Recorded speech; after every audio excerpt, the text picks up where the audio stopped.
Everyone wants freedom.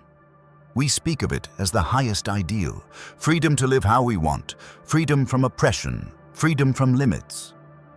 But the Stoics noticed something profound. Most people are not free, even when no one is holding them captive. They may walk the streets with no chains on their wrists, but they are slaves all the same. Slaves to their desires, slaves to cravings, to impulses, to ambitions that never end. And the Stoics insisted that until you learn to control your desires, you will never truly be free. Desire in itself is not the enemy. It is natural to want food when hungry, to want shelter in the cold, to want companionship in life. These are human needs. But the problem begins when desire takes over, when you no longer guide it, but it guides you. Seneca wrote that nothing is enough for the man to whom enough is too little. In other words, the more you allow your desires to run wild, the more they multiply, and the less satisfied you become. That is not freedom, that is bondage. Think about your own life. How many times have you told yourself, "I'll be happy once I have this"?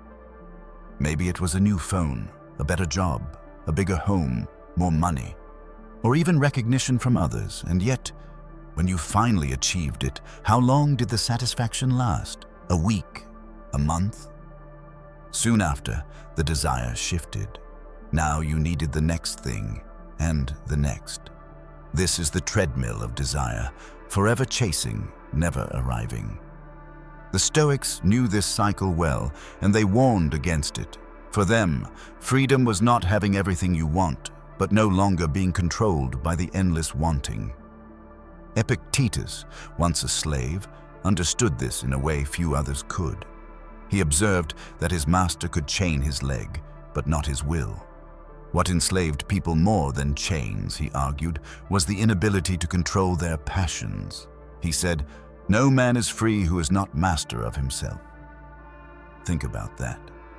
A man held in physical bondage could claim freedom through mastery of desire, while a rich man in a palace could be enslaved by his cravings for wealth, power, or approval. The chains are not always visible. They are internal.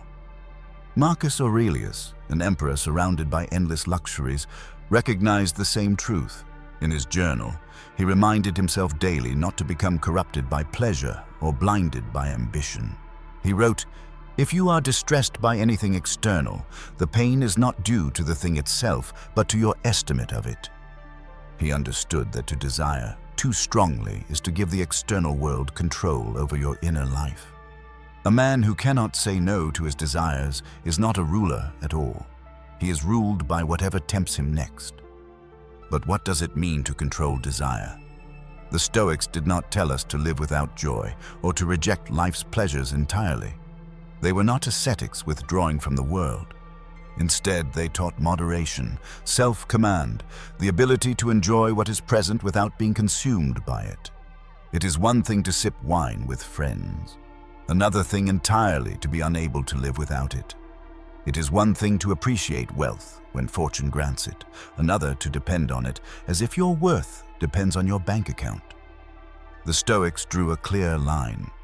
Pleasure may be enjoyed, but never pursued as life's goal. For once you make pleasure your master, you have surrendered freedom. Modern life makes this lesson even more urgent. We live in a world built to inflame desire at every turn.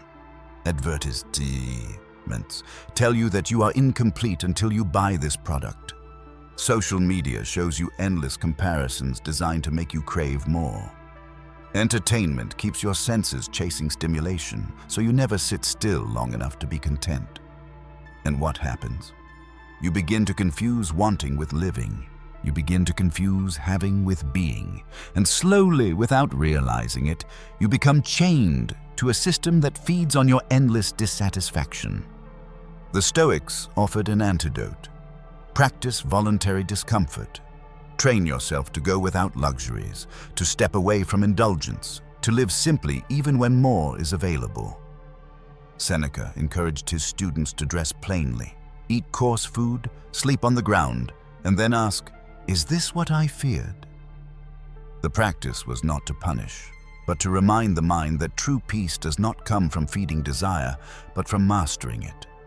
For once you see that you can live with less, you are no longer enslaved to the fear of losing more. Imagine the power of this mindset in daily life. You enjoy success at work, but you do not tie your peace to it, so when failure comes, you are not broken. You enjoy love in a relationship, but you do not cling desperately to it, so when change comes, you remain whole. You enjoy comfort, but you do not depend on it, so when hardship comes, you endure. That is real freedom. The man who controls his desires can walk through both fortune and misfortune untouched, because his happiness is not held hostage by circumstances. But let us be clear. Controlling desire does not mean suppressing all feeling. It does not mean pretending you do not want or living as if nothing matters. The Stoics were not stone. They laughed, loved, admired beauty, felt sorrow. But they distinguished between what they could control and what they could not. Desires, they said, are like wild horses. Left unchecked, they drag you wherever they please. But with training, discipline, and wisdom, you can hold the reins.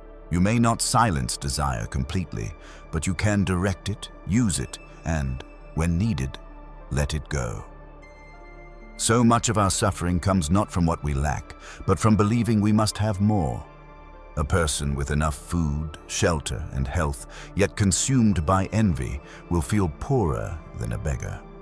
A person who achieves wealth but desires even greater wealth will always feel restless. This is why Seneca wrote, "It is not the man who has too little who is poor, but the one who hankers after more."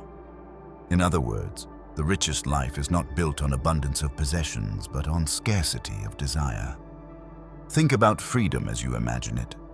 Is it having the ability to do anything you want? Or is it having the strength not to be pulled by everything you want? The first makes you a servant of desire. The second makes you its master. Which is more powerful? Which is more sustainable? The Stoic practice of controlling desire also reshapes ambition. It is not wrong to strive, to pursue goals, to dream of achievement, but the key is to detach your worth from the outcome. Strive with effort, but remain free from dependence on reward. Desire to grow, but do not bind your identity to success.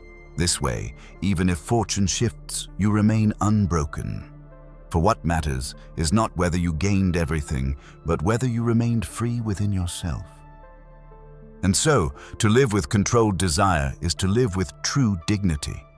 You may still taste pleasure, but it no longer owns you. You may still work for success, but it no longer defines you. You may still feel longing, but it no longer enslaves you, and in that space of self-command, peace begins to grow. You discover a freedom deeper than any external liberty, the freedom to be content here, now, regardless of circumstance. Imagine how different your life would feel if you trained yourself to need less. Not to desire nothing, but to stop being pulled endlessly by every desire. Imagine the relief of not measuring your happiness against what others have. Imagine the peace of knowing that fortune can give or take as it pleases, but your mind remains steady. This is what the Stoics promised. Not a life free from all wants, but a life free from being controlled by wants. And so, the art of controlling desire is the art of becoming unchained. It is not glamorous, it is not loud, it does not look like indulgence, but it feels like peace. It feels like strength. It feels like walking through life untouchable by the promises and threats of the world. And once you taste that kind of freedom, nothing else compares. So the next time desire rises, whether for wealth, recognition, or comfort, pause.